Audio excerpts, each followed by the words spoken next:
여러분 앞에 현금 100억 원과 그리고 또 옆에는 지혜가 놓여 있다라고 생각해 보십시오. 둘 중에 하나를 선택하라면 어느 것을 선택하겠습니까? 100억 원, 100억 원이라면 일반 사람이 평생 정말 살아가는 동안 넉넉하게 사용할 수 있는 큰 금액이지요. 자, 그런데 그 금액을 선택할 것인지 아니면 그 옆에 있는 지혜를 선택할 것인지 한번 여러분들이 마음속으로 한번 선택해 보십시오. 어느 쪽을 선택하겠습니까? 간절히 바라건대 100억 원이나 되는 큰 그러한 돈이 아닌 지혜를 선택하시길 바랍니다. 지혜를 꼭 그렇게 하시길 바랍니다. 제가 아는 어느 탈북 여성의 이야기입니다. 이분은요, 북한의 그 고난의 행군 시기 때 두만강을 건너 중국으로 들어갔습니다. 그곳에서 하나님을 알게 되었어요.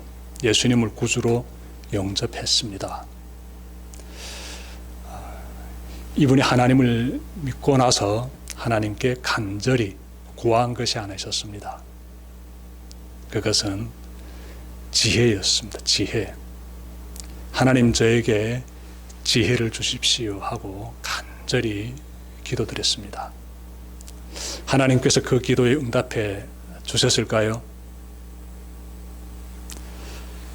이 여성의 간증을 제가 들으면서 하나님께서 그 간구에 응답해 주셨구나 라고 깨닫게 되었습니다. 여러분, 이분의 이야기를 제가 잠깐 여러분들에게 전해드리고 싶은데요. 이분이 중국에서 하나님을 영접한 다음에 두만강을 건너서 다시 고향으로 돌아갔습니다. 그곳에서 친척들과 그리고 친구들에게 하나님에 대해서 전했습니다. 하나님이 계시다고. 하나님에 대해서 막 전도했어요. 그러던 어느 날 국가보위부 사람들에게 체포되어서 정말 무시무시한 곳으로 끌려갔습니다. 그 보위부 감옥에서 조사를 받게 되는데요. 조사관이 이렇게 질문했다라고 합니다. 너는 왜 하나님을 믿느냐? 그러자 이 여성분이 이렇게 답변했대요. 저는 하나님을 믿으면 우리나라가 잘 살 수 있다고 하기 때문에 그래서 믿었습니다. 하나님 믿게 되면 우리나라가 잘 살 수 있다는 그 말을 듣고 하나님을 믿게 되었습니다. 라고 조사관에게 답변한 거예요.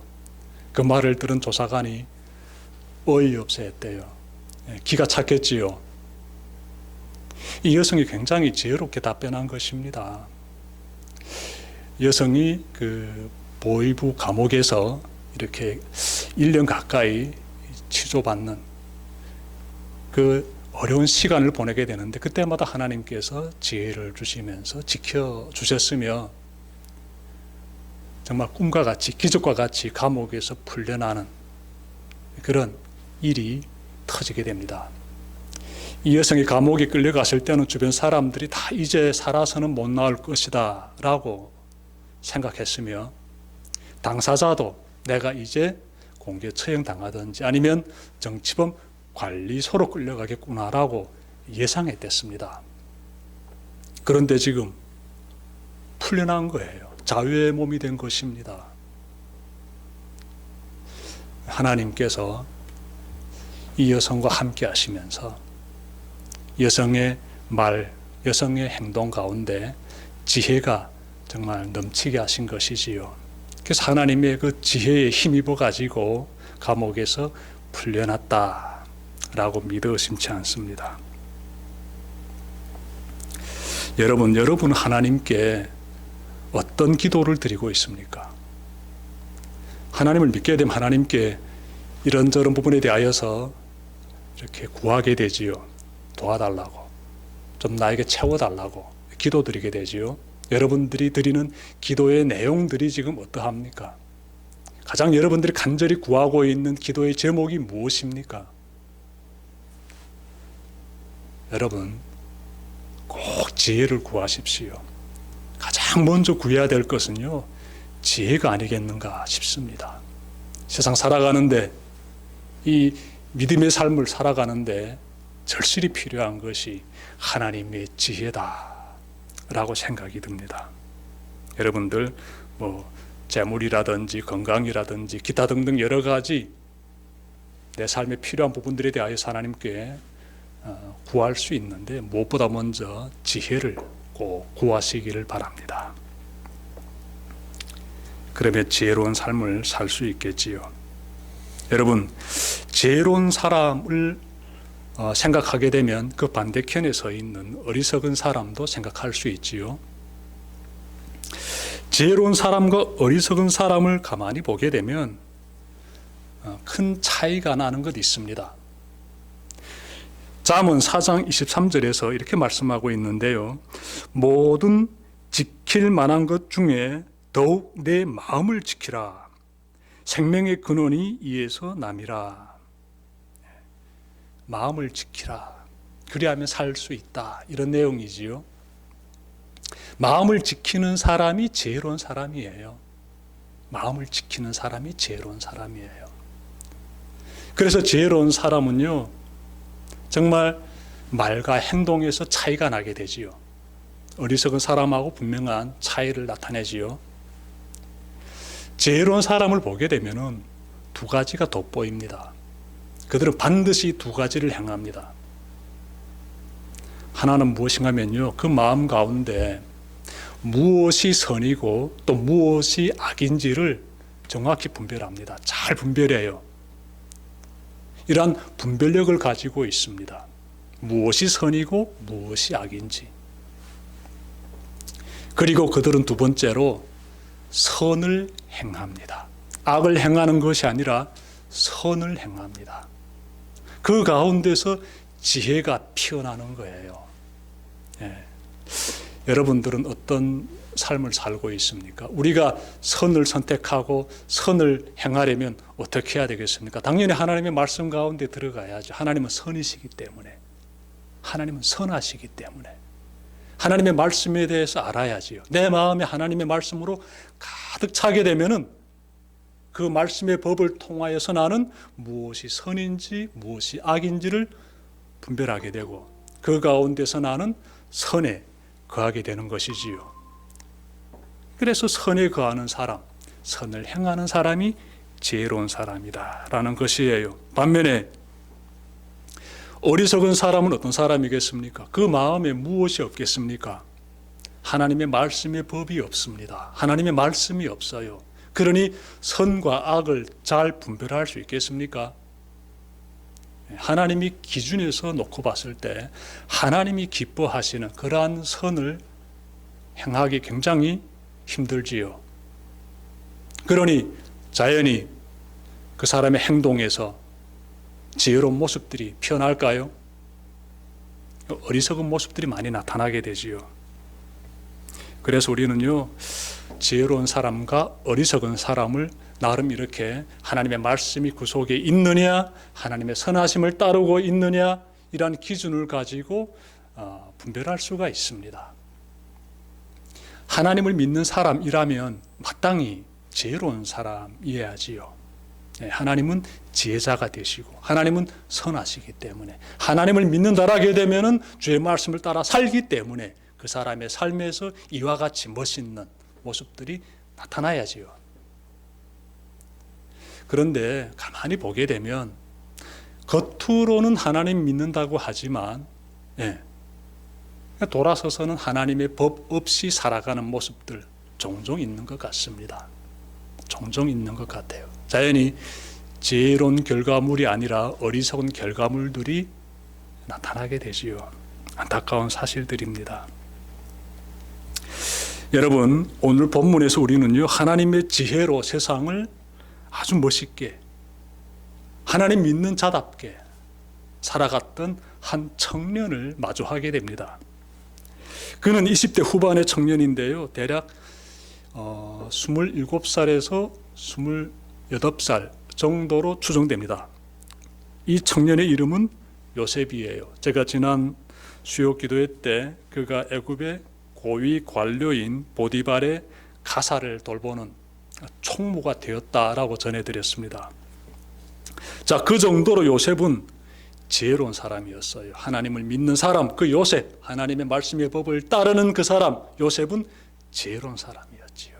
하나님께서 그와 함께 하시면서 그가 하는 일들이 형통하게 잘 풀어지게 하셨어요. 그래서 그가 주인의 인정을 받아서 그 보디발의 모든 가사를 책임지고 돌보는 총무가 되었다라고 제가 지난주 수요일 날에 전해드렸습니다.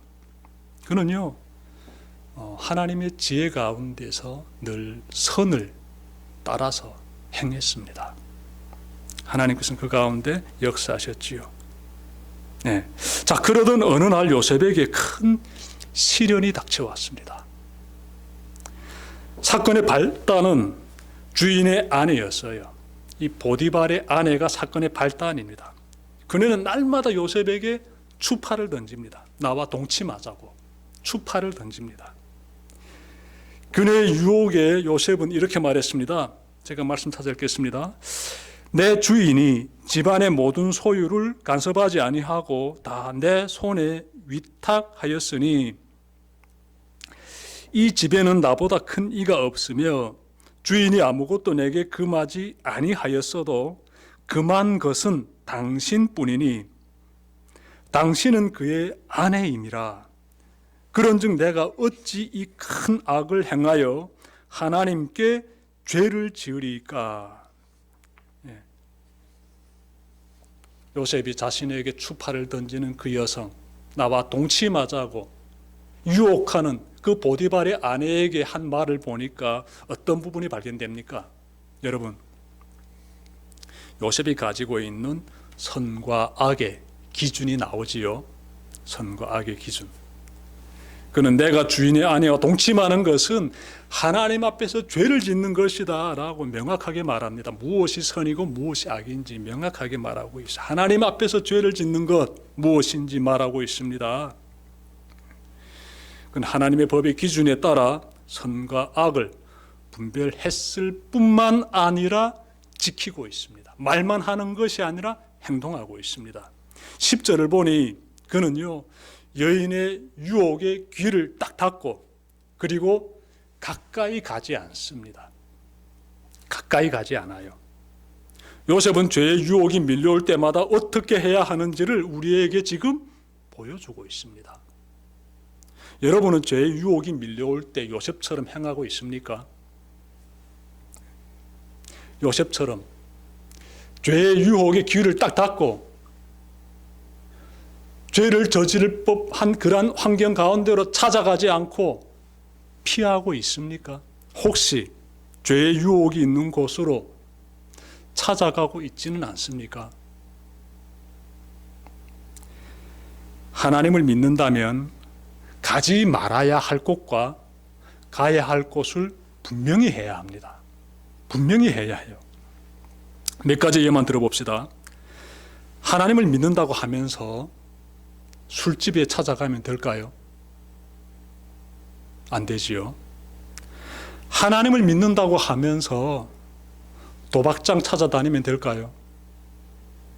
안 됩니다. 하나님을 믿는다고 하면서 유흥업소 찾아가면 될까요?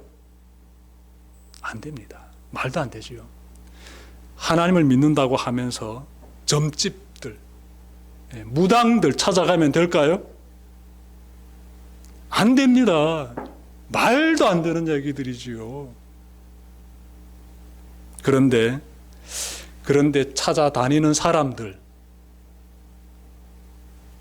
우리들 중에 있지는 않는지 많이 우려됩니다. 하나님을 믿는다면요, 절대로 죄를 짓게 하는 그러한 곳에 찾아가면은 안 됩니다. 그곳에 가게 되면 내가 하나님 앞에서 죄를 짓기 때문에 찾아가면 안 되는 것이에요.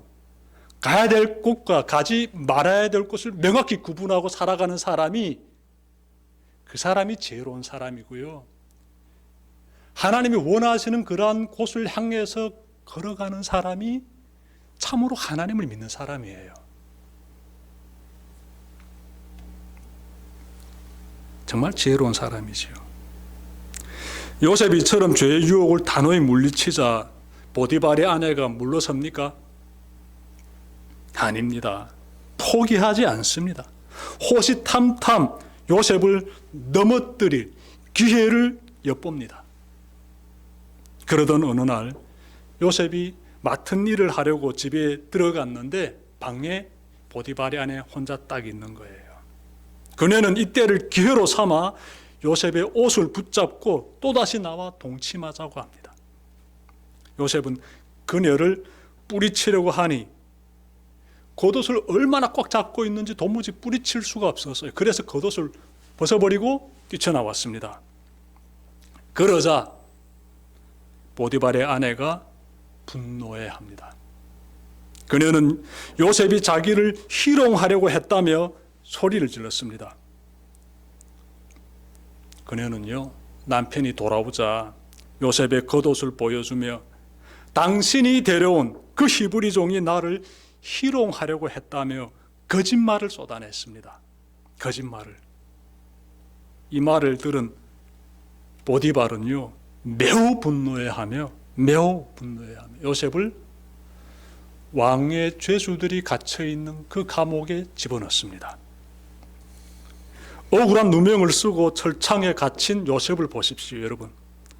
청천 하늘의 날벼락도 이런 날벼락 어디 있습니까? 그는 그 어떤 죄도 짓지 않았는데 무시무시한 감옥에 갇혀 있습니다. 그곳은 일반 감옥과 달랐습니다. 앞서 말씀드렸듯이 왕에게 죄를 지은 자들이 갇혀 있는 무시무시한 감옥입니다. 주인의 아내를 겁탈하려고 했다는 죄목으로 끌려왔으니 요셉이 이곳에서 과연 살아서 나갈 수 있을까요? 불가능합니다. 보디발은 요셉이 이곳에서 살아서는 못 나오게 하려고 작정했을 것입니다. 왜냐하면 남자들은 자기 처를 강간하려고 한 자는 결코 용서하지 않지요. 반드시 어마어마한 응징을 가하려고 하지요. 요셉이 지금까지 아무리 훌륭한 업적을 쌓았을지라도 자신의 아내를 겁탈하려고 했다는 그 말 한마디에 보디발의 눈은 뒤집어지게 되는 것이지요. 반드시 응징을 가해서 징벌하려고. 그래서 감옥에 집어넣은 것이기 때문에 요셉은 살아서 나올 길이 없는 것입니다. 요셉을 보니 너무나 마음이 아픕니다. 요셉을 보니. 그러고 보면 요셉에게 이 닥쳐오는 이 대재앙들은 하나같이 그가 입고 있었던 겉옷과 연관이 있습니다. 겉옷과. 전에는 아버지가 해준 채색옷 때문에 형들의 시기가 고조되어 결국은 노예로 팔렸었습니다. 이번에는 보디발의 아내에게 빼앗긴 겉옷이 증거물이 되어 감옥에 갇혔습니다. 전에는 그나마 노예로 팔렸기 때문에 생명은 보존할 수 있었는데 지금은 죽은 목숨이나 같은 신세가 되어 감옥에 갇혀 있습니다. 이쯤 되면 하나님의 지혜도 결국은 세상의 재앙을 피할 수 없다라고 생각할 수도 있겠습니다. 그런데 21절 보십시오. 하나님께서 감옥에 갇힌 요셉에게 찾아오셔서 그와 함께 하십니다. 말씀을 보니 그에게 인자를 더했다 이렇게 말씀합니다. 인자를 더했다. 인자라는 단어를 히브리어로 보게 되면은 헤세드입니다. 헤세드. 이 단어 속에는 자비라든지 친절이라든지 인자라든지 이런 의미가 담겨져 있어요. 굉장히 따뜻한 사랑의 의미가 담겨져 있지요. 자, 그러니 요셉이 비록 감옥에 갇혔지만 자신의 억울함을 호소하며 분노를 쏟아내면서 그렇게 나는 정말 억울하다라면서 비통함 가운데서 감옥에서의 삶을 살았던 것 아니었어요. 그는요, 나는 안 돼라면서 절망 가운데서 신세 타령이나 하면서 그렇게 온 얼굴 인상 찌그러진 가운데서 그러한 절망의 처참한 삶을 살지도 않았습니다. 하나님께서 그에게 인자를 더했다라는 이 말씀을 우리가 좀 잘 살펴봐야 되는데, 그는 그곳에서 누군가에게 인자를 베풀면서, 자비를 베풀면서, 친절을 베풀면서 살았던 것이에요. 인상 쓰면서 절망 가운데서 한탄하면서 통탄해하면서 억울해하면서 살았던 것이 아니라 하나님이 나에게 부어주시는 그 인자함을 가지고 누군가에게 인자를 베풀면서 친절을 베풀면서 살았던 것이에요. 제가 봤을 때 요셉이 감옥에 들어오기 전과 후의 분위기는 완전히 달랐을 것입니다. 요셉이 들어오기 전까지만 해도 감옥 안은 죄수들의 무거운 한숨과 짜증과 분노로 가득 찼을 것입니다. 수감자들은 누군가가 조금이라도 자신의 심기를 건드리면 불같이 화를 낸다든지 심하면 주먹질까지 해댔을 것입니다. 제가 중국 경찰에 붙잡혀 북성대 북한 보위부 감옥에 들어가 보니 사람들의 이 신경이 굉장히 모두 날카로워져 있습니다. 조금이라도 건드리게 되면 막 화를 내고 당장이라도 잡아먹을 듯이 으르렁거리는 것을 좀 하루에도 여러 번 봤습니다. 이것이 감방 안의 분위기지요. 사람들은 극도로 예민해져 조금이라도 건드리면 막 분을 내는 것, 이것이 감방 안의 분위기지요. 희망이 없는 절망에 깊이 빠진 사람일수록 신경은 더욱 날카로워지고 매우 공격적이게 됩니다. 요셉이 들어간 그 왕의 죄수들이 갇혀 있는 그 감옥도 이와 크게 다를 바 없을 것입니다. 감옥 안은 무거운 적막감과 그리고 침울함 그리고 울분서린 광기로 지옥이 따로 없었을 것입니다. 자, 그런데 요셉이 들어와서부터 감옥의 분위기가 변하기 시작합니다. 왜냐하면 하나님께서 요셉에게 인자를 더하셨기 때문이에요. 인자를. 필경 요셉은 하나님이 부어주시는 그 인자함으로, 즉 친절과 그 자비함으로 수감자들을 대했을 것입니다. 그 결과 분노와 절망으로 일그러진 그 죄수들의 얼굴이 풀어지기 시작했을 것이에요. 감옥의 이와 같은 변화를 누구보다 먼저 감지한 사람이 있습니다. 그 사람이 바로 간수장입니다. 간수장. 이 감옥 안의 모든 일을 책임지고 있는 그 사람, 간수장이지요. 이 사람이 감옥 안에서 일어나고 있는 변화를 가장 먼저 감지하게 되지요. 그는 이 모든 변화의 중심에 저 요셉이라는 저 청년이 있음을 알게 됩니다. 그는 요셉에게 은혜를 베풉니다. 21절 보니까 나와요. 요셉에게요, 감옥의 모든 죄수와 그리고 모든 업무를 다 맡깁니다. 덕분에 요셉은 감옥의 수감자들 가운데서 가장 자유로운 사람이 됩니다. 놀랍지 않습니까? 여러분, 사람이 감옥에 갇히면요, 가장 소망하는 것이 자유입니다. 자유를 절실히 갈망합니다. 그런데 요셉 보십시오. 지금 그 감옥 안에 갇혀 있는 사람들 가운데서 자유를 누리고 있지 않습니까? 감옥에 갇히면요, 그 간수들이 왔다 갔다 하는 그 복도를 나도 좀 걸어보고 싶은 그런 마음을 가지게 되더라고요. 제가 경험해 보니까 그래요. 그리고 자유롭게 옆에 방도 들어가 보고 싶고 뭔가 이렇게 움직이면서 공간 이동하면서 내면의 그러한 자유를 누리고 싶은 그 욕구가 있습니다. 그런데 감옥 안에 들어가게 되면 그 방 안에서 아무것도 할 수 없기 때문에 그 욕구를 이루지 못하기 때문에 굉장히 괴로워요. 근데 만약 내가 그 감옥 안에 있는 이곳저곳을 마음대로 이렇게 누비면서 다닐 수 있다? 누군가를 만나서 얘기도 할 수 있고 그 어떤 일도 할 수 있다. 맡겨진 임무가 있어가지고 그 일을 수행할 수 있다. 그래서 보람을 느낀다. 굉장히 멋있는 거지요. 감옥 안에서요. 요셉이 이와 같은 삶을 지금 살고 있다는데요.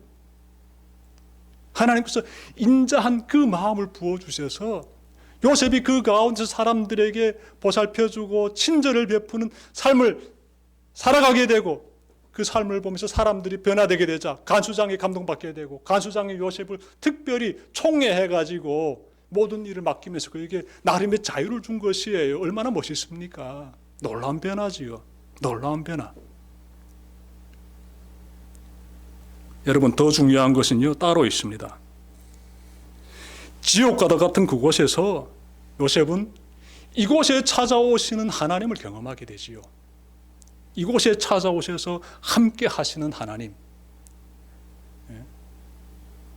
나를 변화시키시고 또 나를 통해서 여김에 수감된 사람들도 변화시키시고 저 간수장까지 변화시키시는 그 하나님의 역사를 경험하게 되지요. 아, 하나님이 이곳에서 함께 하시는구나. 그때 요셉이 무엇을 깨달았겠습니까? 세상에서 봤을 때 지옥과도 같은 이곳이 하나님의 나라로 변화되는 것을 깨닫게 되지요. 굉장한 변화를 경험하게 되지요. 놀라운 장면을 경험하게 되지요. 하나님의 임재를 경험하게 됩니다. 천국을 경험하게 되는 것이지요. 여러분, 하나님은 당신이 백성이 있는 곳이라면 그곳이 정말 지옥과도 같은 요셉이 갇혀 있는 그곳일지라도 찾아오시는 그런 하나님이세요. 하나님은 그 어떤 상황에서도 형통함의 역사를 만들어 가시는 능력이 하나님이십니다. 요셉을 보게 되면 다 알 수 있지 않습니까? 여러분, 우리 인생을 한번 돌아보십시오. 삶 가운데 왜 어려움이 없습니까? 정말 한탄할 수밖에 없는 굉장히 어려운 시간들, 인생 가운데 왜 없습니까? 혹시 여러분들이 그런 순간을 지금 겪고 있지는 않는지 모르겠습니다. 여러분, 그때마다 내가 믿는 하나님이 어떤 하나님이신지를 다시 한번 기억합시다. 다시 한번 기억합시다. 위기의 시간대마다 더 우리는 깨어서 선택을 잘해야 돼요. 선과 악을 잘 구별하면서 하나님이 기뻐하시는 일에 매진해야지요. 또 내 삶이 형통할 때 그때도 우리는 무엇을 잘해야 될까요? 선택을 잘해야 되지요. 항상 내 삶이 형통할 때든지 내 삶이 어려움 가운데 처했을 때든지 항상 우리는 하나님 말씀을 기억하면서 하나님의 선하심을 내가 추구하면서 그것을 행하는 그러한 사람이 되어야 됩니다. 그 사람이 지혜로운 사람이지요.